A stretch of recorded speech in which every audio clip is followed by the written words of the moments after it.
SSB অর্থাৎ সশস্ত্র সীমা বলের আন্ডারে মাধ্যমিক পাস যোগ্যতায় যে রিক্রুটমেন্টটা প্রকাশিত হয়েছে, যেটা পোস্ট কোটায়।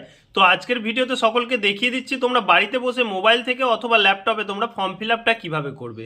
এই যে অ্যাপ্লিকেশন ওয়েবসাইট দেখতে পাচ্ছ applyssb.com, এই ওয়েবসাইটে এলেই তোমাদের এরকম একটা ইন্টারফেস খুলে যাবে, যেখানে তোমরা সশস্ত্র সীমা বলের অফিসিয়াল ওয়েবসাইটে পৌঁছে যাবে। এখানে দেখে নাও নিচের দিকে রেজিস্ট্রেশন পোর্টাল, এখানে তোমরা রেজিস্ট্রেশন টাচ করবে।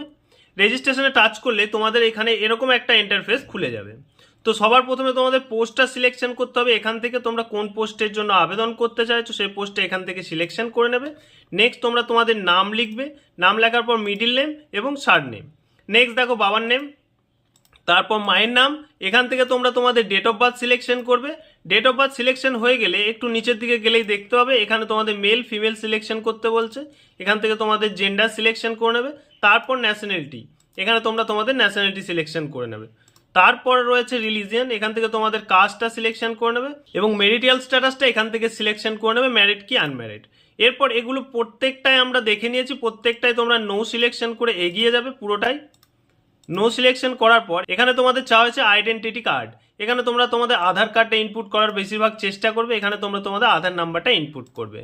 এখানে তোমার চেয়েছে আইডেন্টিফিকেশন মার্কস, যদি তোমার কোথাও কাটার দাগ থাকে অবশ্যই এখানে তোমরা কাটার দাগ উল্লেখ করে দেবে। নেক্সট তোমাদের মোবাইল নাম্বার ইনপুট করবে। এখানে মোবাইল নাম্বার ইনপুট করার পর এখানে জিমেলটা তোমরা এখানে দেখে দেখে নিজেদের জিমেলটা বসিয়ে দেবে। ওকে, এবার দেখো তারপরেই এডুকেশন কোয়ালিফিকেশন ডিটেলস। এখানে তোমাদের এক্সামিনেশন শুধুমাত্র মাধ্যমিকের ডিটেলসটাই কিন্তু তোমাদের চাওয়া হয়েছে। এখানে তোমরা তোমাদের স্কুলের নাম অথবা বোর্ডের নাম লিখে দেবে। এখানে ইয়ার অফ এক্সাম, তোমরা কত সালে পাস আউট হয়েছো। এখানে তোমরা মাধ্যমিকের রোল নাম্বার, সার্টিফিকেট নাম্বার। এই সার্টিফিকেট নাম্বারটা কোথায় থাকবে? মাধ্যমিকের রেজাল্টের উপরের দিকে তাকিয়ে দেখো, বাঁ দিকের কোণে B/ দিয়ে কোনো একটা নাম্বার দেওয়া আছে, ওই নাম্বারটাই এখানে তোমরা ইনপুট করে দেবে। ডেট অফ ইস্যু, তোমাদের রেজাল্ট কোন সালে বেরিয়েছে তার একটা ডেট তোমাদেরকে এখানে উল্লেখ করে দিতে হবে এবং তোমাদের এখানে সাবজেক্ট সিলেকশন করে দিতে হবে। সাবজেক্ট সিলেকশন কি? এখানে তোমরা তোমাদের কতগুলো সাবজেক্টের পরীক্ষা সেই সাবজেক্টগুলো এখানে উল্লেখ করে দেবে এবং তোমার রেজাল্টের ক্যালকুলেট করে এখানে তোমরা তোমাদের পার্সেন্টেজটা বসিয়ে দেবে। ওকে, এবার দেখো পোস্ট কোয়ালিফিকেশনের জন্য কি কি চাওয়া হয়েছে। এখানে পোস্ট কোয়ালিফিকেশনের জন্য তোমাদের যে কোনো একটা পোস্ট সার্টিফিকেট তোমাদের থাকতে হবে।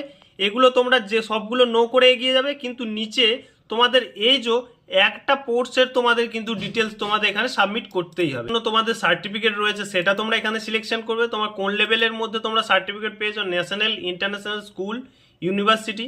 তারপর তোমার সার্টিফিকেট নাম্বার দেবে। সার্টিফিকেটে লেখা ডেট অফ ইস্যুটা তোমরা এখানে উল্লেখ করে দেবে, ইস্যু অথরিটিটা এখানে উল্লেখ করে দেবে এবং তোমাদের মেডেলটা এখান থেকে উল্লেখ করে দেবে। তারপরে কিন্তু তোমাদের নেক্সট করতে হবে। এই নেক্সট করলে তোমাদের রেজিস্ট্রেশন প্রসেস কমপ্লিট হয়ে যাবে। রেজিস্ট্রেশন প্রসেস কমপ্লিট হয়ে গেলেই আর